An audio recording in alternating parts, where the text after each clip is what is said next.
हरियाणा की हर अपडेट के लिए बेल आइकन दबाएं और सब्सक्राइब करें STV हरियाणा न्यूज। नमस्कार, आप देख रहे हैं आपका जिला आपकी खबर और मैं हूं आपके साथ शुभेंदु सिंह।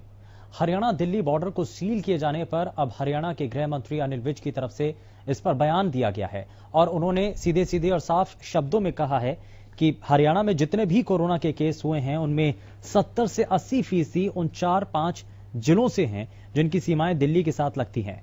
इसी कारण सीमाओं को सील करने का फैसला किया गया है। लेकिन उन्होंने यह भी साफ किया कि जिन कैटेगरी को लॉकडाउन 4 में हाई कोर्ट ने इजाजत दी है और जो MHA की गाइडलाइन पूरा करते हैं उनके अलावा किसी को आने जाने की अनुमति नहीं है। गृह मंत्री अनिल विज ने कहा कि वो अपने प्रदेश के लोगों के साथ कमिटेड हैं और उन्हें अपने प्रांत को बचाना है, इसीलिए सीमाओं पर सख्ती करनी पड़ रही है। वहीं रेड जोन के मामले पर बोलते हुए अनिल विज ने कहा कि NCR की स्थिति का आकलन करने के लिए स्वास्थ्य विभाग की उच्च स्तरीय टीम वहां भेजी गई है, जिसमें ACS होम, DG हेल्थ सहित अन्य अधिकारी प्रभावित जिलों का दौरा करने के बाद जो रिपोर्ट देंगे उसके मुताबिक आगे कार्रवाई की जाएगी। हमने सीमाओं को सील कर दिया और कहा है कि जिन कैटेगरीज को हाई कोर्ट ने इजाज़त दी है तथा जो MHA की गाइडलाइन है लॉकडाउन 4.0 में उन्होंने जिनको आने की इजाज़त दी है उनके सिवा बाकी और किसी को ना आने दिया जाए, क्योंकि गुड़गांव में 400 से ऊपर हैं, इतने ही सोनीपत में हैं, झज्जर में हैं, फरीदाबाद में इतने, बाकी सारे जिलों में 50 से नीचे हैं। इन्हीं जिलों में इतना सारा संक्रमण फैल रहा है क्योंकि इसमें दिल्ली के साथ बॉर्डर लगी। तो मुझे तो अपने प्रांत को बचाना है। हालांकि ये वैश्विक बीमारी है, सारे विश्व से कोरोना खत्म हो, ये सबको चेष्टा करनी चाहिए, मुझको भी करनी चाहिए, लेकिन पहले मुझे अपने प्रदेश के लोगों को बचाना है। मैं अपने प्रदेश के लोगों के साथ कमिटेड हूँ, इसलिए मुझे मजबूरन सीमाओं पर सख्ती करनी पड़ेगी।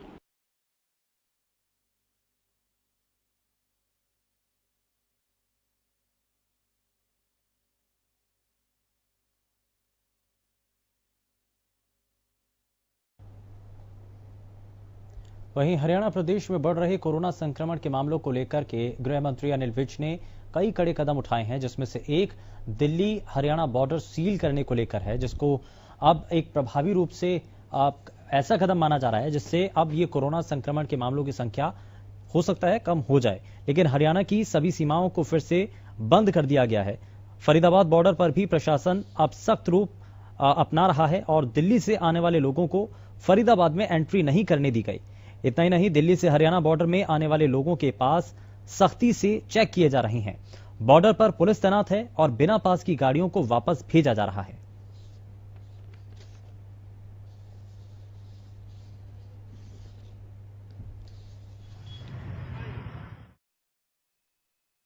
कल गृह मंत्री के आदेश के बाद है।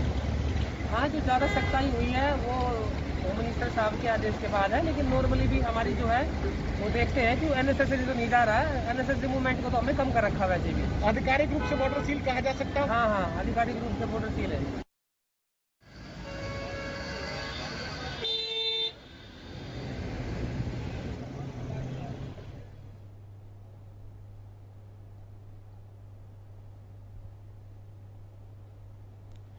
गुरुग्राम, फरीदाबाद के अलावा और भी ऐसे कई बॉर्डर हैं जो कि दिल्ली हरियाणा के बॉर्डर जिनको सील किया गया है और जहां पर अब और भी ज्यादा सख्ती बढ़ा दी गई है। और इसी सब को लेकर के एक तस्वीर जो राई से भी देखने को मिली, जहां पर अब गृह मंत्री अनिल विज के द्वारा जो आदेश दिए गए उसके बाद बॉर्डर यहां भी सील किया गया और इसके आदेशों का पालन आज सुबह से ही होता हुआ नजर आया। कुंडली बॉर्डर पर जरूरी सेवाओं से संबंधित ऐसे सैकड़ों वाहन पहुंचे जिनके पास ई-पास नहीं थे। ऐसे में उन्हें बॉर्डर पर ही रोक दिया गया। वहीं पुलिस और चिकित्सकीय स्टाफ को भी ई-पास के जरिए ही एंट्री मिली है। यही कारण रहा कि कई बार बॉर्डर पर खींचतान की स्थिति बनी, लेकिन पुलिस ने उन्हें समझा बुझाकर वापस भेज दिया।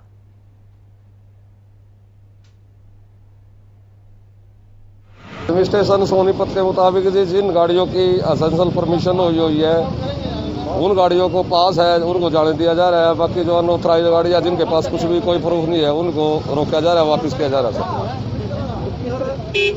क्या है, लोग क्या कह रहे हैं, पास दिखा रहे हैं लोग पास दिखा रहे हैं जी। कुछ आदमी मिसबिहेव भी कर रहे हैं, उनको समझाया जा रहा है और उनको समझा कर वापस किया जा रहा है। की तरफ से जो एडमिनिस्ट्रेशन की तरफ से हमें हिदायतें मिली हैं कि जो ई पास है उसके माध्यम से ही जो है हरियाणा में एंट्री होगी दिल्ली से, और उसको सख्ती से लागू किया जा रहा है और प्रशासन का जो भी समय समय पर जो भी हमें निर्देश मिलते हैं उसका हम पालन करते हैं और इसी तरह के निर्देश हमारे पास प्राप्त हैं। आज के क्या हालात हैं? हालात क्या, ये असेंशियल सर्विसेज वाले और जो है बैंक कर्मी हैं, सफाई कर्मी हैं, उनको भी सरकार ने ई पास की सुविधा दी है, वो भी ई पास से ही जो एंट्री करें। इस वक्त हम दिल्ली कुंडली बॉर्डर पर, आप देख सकते हैं यहाँ पर जाम की स्थिति बन चुकी है और यहाँ पर जो नए आदेश आए गए हैं, जो ई पास को लेकर जिन लोगों की परमिशन है उन्हीं को जाने दिया जाएगा। यहाँ पर देख सकते हैं आप दिल्ली से जो आवागमन है वो काफ़ी मात्रा में है। यहाँ पर जाम की स्थिति बन चुकी है। यहाँ पर पूरी तरीके से प्रशासन की तरफ से ड्यूटियाँ लगाई गई हैं। प्रशासन प्रयासरत है कि ताकि कोई लोग हैं इसमें ना जा पाए, शरारती तत्व हैं जो लोग रोड पर हैं उन पर पूरी पैनी नज़र रखी जा रही है। ऐसे में जो कुंडली बॉर्डर पर दिल्ली का बिल्कुल नज़दीक NCR सोनीपत पर आप देख सकते हैं जाम की स्थिति बुरी तरह है। लाजपत हरियाणा न्यूज़ के लिए सोनीपत से।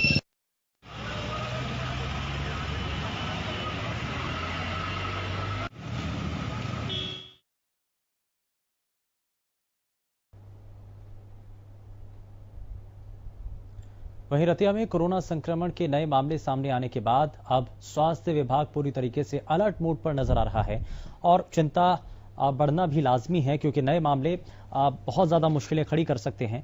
यहां गांव अहरवा की महिला का कोरोना टेस्ट हालांकि इस दौरान पॉजिटिव पाया गया और इस मामले के सामने आने के बाद स्वास्थ्य विभाग की टीम महिला के घर पहुंची और महिला को अग्रोहा मेडिकल कॉलेज में बने आइसोलेशन वार्ड में भर्ती करवाया गया। इसके साथ ही विभाग की टीम ने अन्य लोगों के सैंपल लिए हैं। स्वास्थ्य विभाग के अधिकारियों का कहना है कि संक्रमण को रोकने के लिए इलाके को कंटेनमेंट जोन घोषित कर दिया गया है।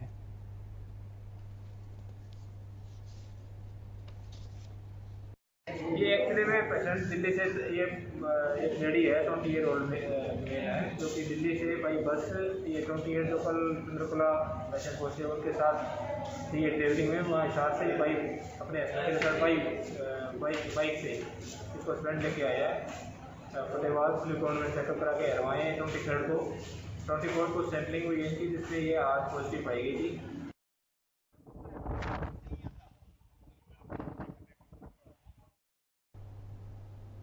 वहीं रतिया के बाद भिवानी में भी कुछ इसी तरीके से स्वास्थ्य विभाग अलर्ट मोड पर नजर आया। दरअसल भिवानी में भी नए मामले अब चिंता का कारण बने हुए हैं प्रशासन के लिए और कोरोना के आंकड़ों में जिस रूप में इजाफा देखने को मिल रहा है वो चिंता बढ़ा रहा है प्रशासन की। और इसी को लेकर के यहां जब 2 नए मामले सामने आए इसके बाद प्रशासन अलर्ट है।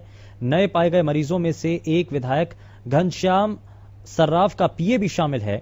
बीते 6 दिनों में भिवानी जिले में कोरोना के 6 केस सामने आ चुके हैं। सामने आए कोरोना के दोनों मामलों को चौधरी बंसीलाल नागरिक अस्पताल के कोविड-19 वार्ड में भर्ती किया गया। कोविड-19 जिला कोऑर्डिनेटर डॉक्टर राजेश कुमार ने बताया कि नाथुवास गांव निवासी कोरोना संक्रमित शख्स गुरुग्राम में एक प्राइवेट कंपनी में काम करता है।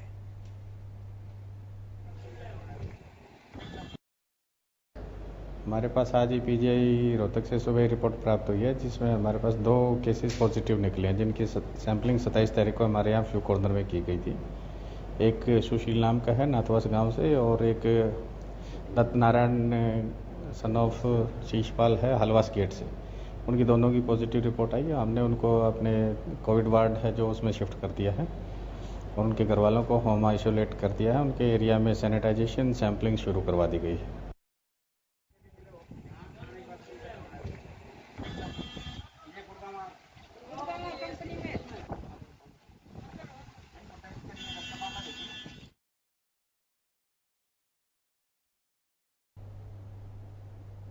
वहीं कोरोना संक्रमण के मामले अब ग्रामीण इलाकों में भी पहुंचते जा रहे हैं और इसी को लेकर के कनीना के एक गांव में भी ऐसा ही संक्रमण का मामला जब सामने आया तो यहां सीआरपीएफ के जवान का कोरोना टेस्ट किया गया। उसमें जो रिपोर्ट आई वो पॉजिटिव थी।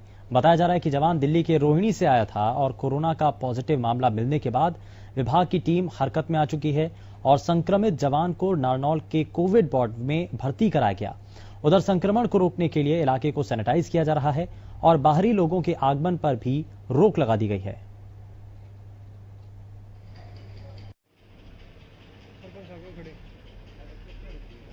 घर में क्वारंटाइन कर रखा था नहीं, क्वारंटाइन था, रूम में था अपने टेस्ट करवाने के बाद रूम में आया।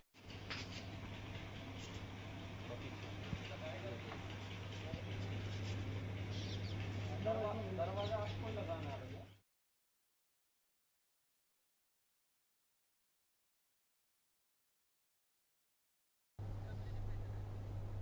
एक तरफ हरियाणा में बढ़ते मामलों को देखते हुए दिल्ली गुरुग्राम बॉर्डर को सील कर दिया गया है और हरियाणा के साथ लगते हुए बाकी बॉर्डर को भी सील किया गया, लेकिन दूसरी तरफ कैथल के अंदर भी लगातार मामले बढ़ रहे हैं। कैथल में कोरोना के 5 नए मामले सामने आए हैं। 3 मामलों में कैथल के पंतनगर इलाके से बताए जा रहे हैं। वहीं एक मामला जखोली अड्डा इलाके का है, जबकि बलराजनगर से एक मरीज मिलने से प्रशासन के हाथ पांव फूल चुके हैं। कैथल में 5 कोरोना पॉजिटिव मिलने के साथ ही जिले में कोरोना संक्रमितों की संख्या बढ़कर 15 हो चुकी है, जिसमें से 11 अभी एक्टिव मरीज हैं, जबकि 4 ठीक होकर घर जा चुके हैं।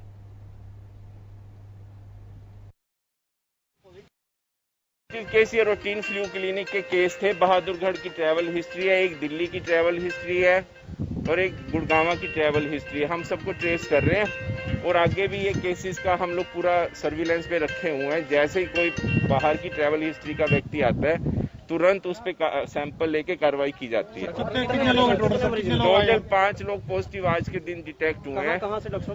पंतनगर, बलराजनगर, ठीक है जी, और एक जखोली अड्डा। अभी आप मेरे से भी दूरी मेंटेन करके रखो। स्वास्थ्य विभाग क्या कार्रवाई कर रहा है सर? स्वास्थ्य इनको आइसोलेट करेगा, जो इनके कॉन्टैक्ट है उनकी रीसैंपलिंग होएगी, ऑब्जर्वेशन में 2 हफ्ते रहेंगे। Treatment free Maharaja Agrasen medical college में इनका करवाया जाएगा।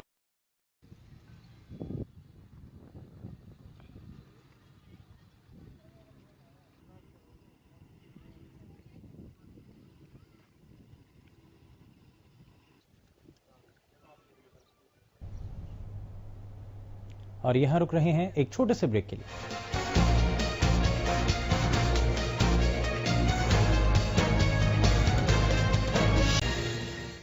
ब्रेक के बाद आप सभी का स्वागत है। और लॉकडाउन के इस मुश्किल समय में लोगों के सामने रोजगार की एक बड़ी मुश्किल बन चुकी है और कैसे रोजगार पाएं, कैसे रोजगार के साथ जुड़ सकें, क्योंकि कई ऐसी कंपनियां हैं जहां पर जो कर्मचारी हैं उनको बाहर का रास्ता तक दिखा दिया गया। लेकिन ऐसे में नांगल चौधरी में लॉकडाउन के बीच मनरेगा मजदूरों की संख्या में इजाफा होने लगा है।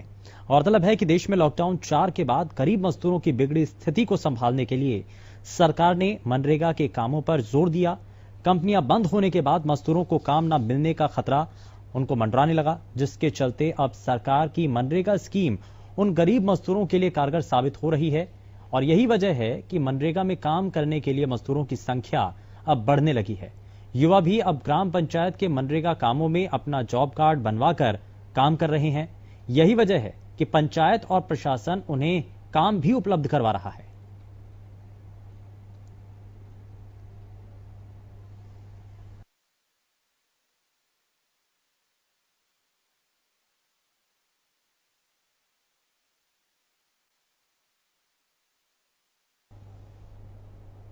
वहीं लॉकडाउन के अलग अलग चरणों में कई रूप में रियायतें आम लोगों को दी गई, लेकिन इन रियायतों का आम लोगों ने कितना फायदा उठाया और कितना इसका गलत इस्तेमाल किया, वो भी हम लगातार आपको दिखा रहे हैं।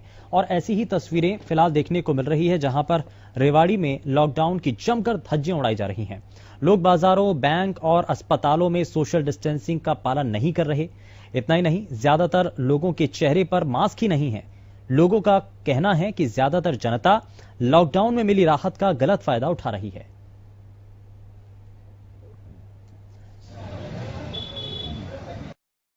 सोशल डिस्टेंसिंग में रहकर और अपने काम करने चाहिए।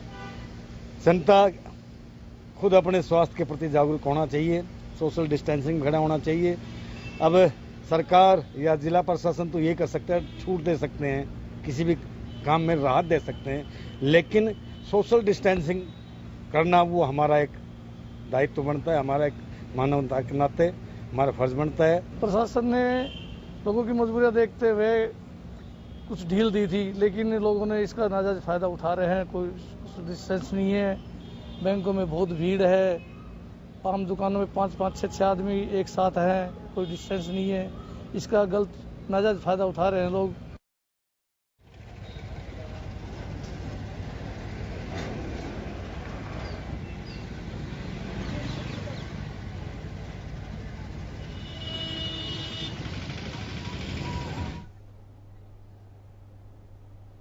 वहीं प्रदेश में पीटीआई शिक्षकों की जो परेशानी है वो नई नहीं है। इससे पहले भी कई बार पीटीआई शिक्षक अपनी बातों को प्रशासन तक पहुंचा चुके हैं, लेकिन सुप्रीम कोर्ट के आदेश के बाद हरियाणा सरकार ने 1983 पीटीआई टीचरों को 3 दिन में पदमुक्त करने के आदेश दे दिए। इस आदेश के विरोध में आज रोहतक जिला मुख्यालय पर जिले भर के पीटीआई टीचर इकट्ठा होकर आदेश को निरस्त करने की मांग कर रहे हैं। दरअसल 2010 में भूपेंद्र सिंह हुड्डा सरकार के दौरान 1983 पीटीआई टीचर की भर्ती हुई थी, जिसमें अव्यवस्थाओं का आरोप लगाते हुए सुप्रीम कोर्ट में कुछ अभ्यर्थियों ने रिट दायर की थी। मामले में लंबी सुनवाई चली और 8 अप्रैल 2020 को सुप्रीम कोर्ट ने इस भर्ती को अवैध करार देते हुए निरस्त करने का आदेश दिया। साथ ही प्रदेश सरकार को 6 महीने के अंदर नई भर्ती करने के आदेश भी दे दिए, जिसके चलते हरियाणा सरकार ने शिक्षा विभाग को अगले 3 दिन में इन पीटीआई टीचरों को पदमुक्त करने के आदेश दिए। अब पीटीआई टीचर अपनी नौकरी बचाने के लिए प्रदेश के सभी जिला मुख्यालयों पर जिला शिक्षा मौलिक अधिकारी के माध्यम से सीएम के नाम ज्ञापन सौंपकर नौकरी बचाने की गुहार लगा रहे हैं। सुप्रीम कोर्ट का जो फैसला आया है सर, उसके अंदर भी फैसले के अंदर किसी भी कैंडिडेट की कोई कमी नहीं है, जबकि सारी जो कमियां पाई गई है वो जो हमारे चयन प्रणाली है उसी के अंदर थोड़ी जो खामियां है वो पाई गई है, बल्कि कैंडिडेट से किसी प्रकार कोई कमी नहीं है। और जो ये फैसला लिया गया है, देखो इस फैसले से इतने बेरोजगार हमारे साथी और हम हो जाएंगे। हमारी फैमिली है, कुछ हमारी ऐसी बहनें हैं जिनके पति भी एक्सपायर हो चुके हैं, जिनके पास बच्चे छोटे हैं हमारे, तो उनका देखो लालन पालन करने में आगे एजुकेशन है, इतनी हाई एजुकेशन हो गई है, जैसे इतना खर्चा है, तो देखो बगैर जॉब के हम वह नहीं कर सकते।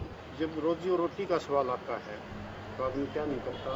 कल एक टाइम सर्व कर्मचारी संघ संबंधित हरियाणा अध्यापक संघ ने फैसला लिया कि तमाम खंड स्तर पे जा करके हम कम से कम ज्ञापन दें कि सरकार हमारी कम से कम कोई कोशिश ये करे विधायक शक्तियों का यूज़ करते हुए कि हमारी ये जो 1983 पीटीआई की जो भर्ती है इसका कहीं न कहीं सरकार ने बचाव करना ही चाहिए, क्योंकि रोजी रोटी का सवाल है। 10-10 सालों से लोग कार्यरत थे, आज वो कहाँ जाएंगे।